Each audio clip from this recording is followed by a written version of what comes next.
Hey, Canucks fans, have you recovered from last night's crazy 7-6 victory over the Montreal Canadiens? If so, let's talk about it. I'm Canuck Clay. This is my Canucks Take on One Take. It's Clay's Canucks commentary for Tuesday, December the 6th. If you're new, here's what you should do.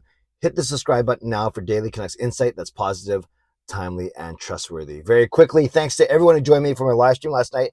Had over 150 people in the stream at midnight. We actually ended up giving away a $50 gift certificate to Van Base, courtesy of Van City Experts, because everyone was in a good mood last night. My son Sean joined me, and we had a really, really good time. Tonight, me and Parker at 10 o'clock, Canucks After Dark, because we had to move it from yesterday because I was at the game, and then I'll do my own quick stream just after that at 11 o'clock before I go to my weekly church hour. Now, before I get to last night's game, very quickly, the Canucks had an optional skate this morning. After a crazy game I'll stop using the word crazy, nutso, whatever, roller coaster game like last night, they didn't bring the whole team in for a formal practice. So only 7 skaters and 2 goalies. So both Martin and Delia were working with Ian Clark. I think it's good that Spencer Martin is doing that for sure. Get some of his confidence back, maybe talk about what happened last night. Delia was unorthodox to say the least, but he got the job done. So yes, Martin and Delia were working out with Ian Clark this morning. On the ice, we had 4 defensemen and 3 forwards. The forwards were Dries, Studnicka, and Joshua were the 3 forwards.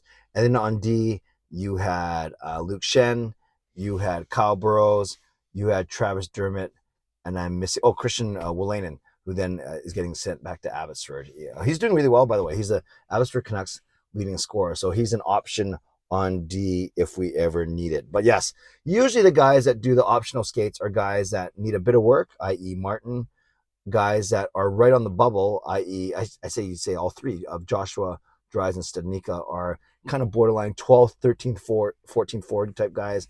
And then you have Dermott trying to get back in the lineup. You have Burrows trying to stay sharp. And then you have Luke Shen, actually the only veteran who's certainly not, doesn't have to worry about his position on the roster. So maybe providing some leadership out there, or just decided he needed to skate around and hit somebody, even if it's his own teammate.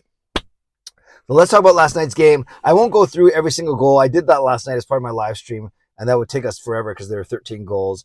But a couple of things that stood out to me, and then really my question to you is, what stood out to you the most from last night's game? What was the one thing, if you had to narrow it down? And I know there's so much there, but here's some options. Is it the fact that the Canucks went down 4-0? Is it the fact that the Canucks scored 5 unanswered goals to go ahead 5-4? Is it the fact that the Canucks then gave up 2 goals in 3 minutes to go down 6-5? Or is it the fact that the Canucks tied the game up with a minute and a half, 6-6?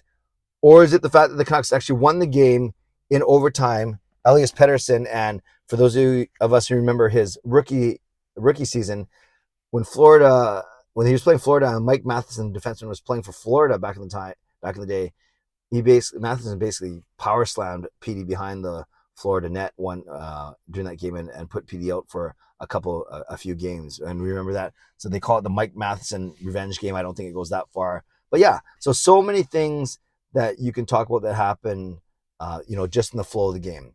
Was it the fact, we gave up 4, that we then scored 5, or was it that we gave up 2? Was it that we then scored to win? Any of those things could have been the thing that stood out to you the most. Was it the fact that Spencer Martin got pumped for 4 goals? Was it that Collin Delia was doing breakdancing moves as he was making saves? So it could be any of those things. It might be the fact that Riley Stillman got 2 assists. Yes, the much maligned Riley Stillman had 2 assists. By the way, the only 4 players had multi-point nights. You had Pettersson with a goal and 2 assists. You had Kuzmenko with 1 and 1. You had Mikheyev with 2 goals. So it's funny, even though they weren't playing on the same line, all 3 of those guys together had multi-point games. And then you had Riley Stillman with his 2 assists. They were both secondary assists, but they were 2 assists to say the least. Maybe it was JT Miller trying consecutive blind drop passes on a power play, the second one leading directly to a Montreal Canadiens goal, the second Montreal Canadiens goal. Maybe it was Studnicka blocking Montembeault clearing attempt behind the net and then beating Actually, he didn't even beat Montembeault to the front of the net. Montembeault slid past him, and then Studnicka puts it in bar down. Maybe it's that. Maybe it's the fact that uh, Garland scored for the first time in 17 games. That was big to get the Canucks going. So maybe that's what stood out to you. Maybe it was Luke Schen's massive hit on rookie Slafkovsky behind the net.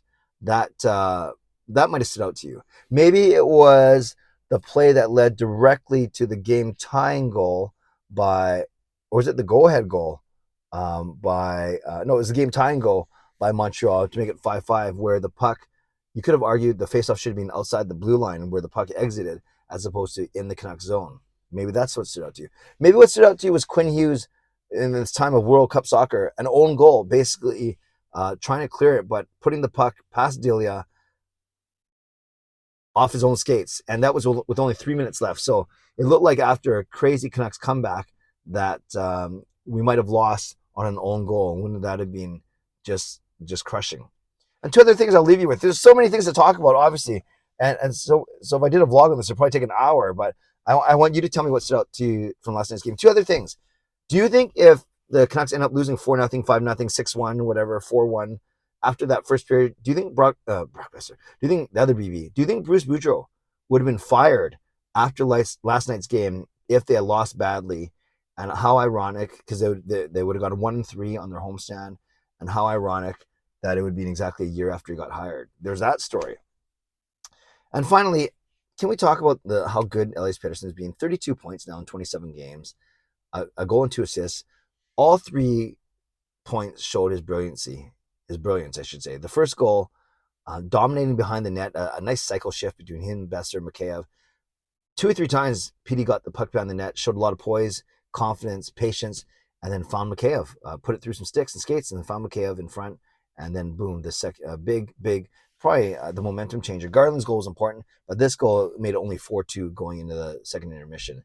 Or was it his second assist, where it was the game tying goal, the 4-4 goal, where he put it again through skates and sticks and the crease to find Mikheyev on the other side of the crease?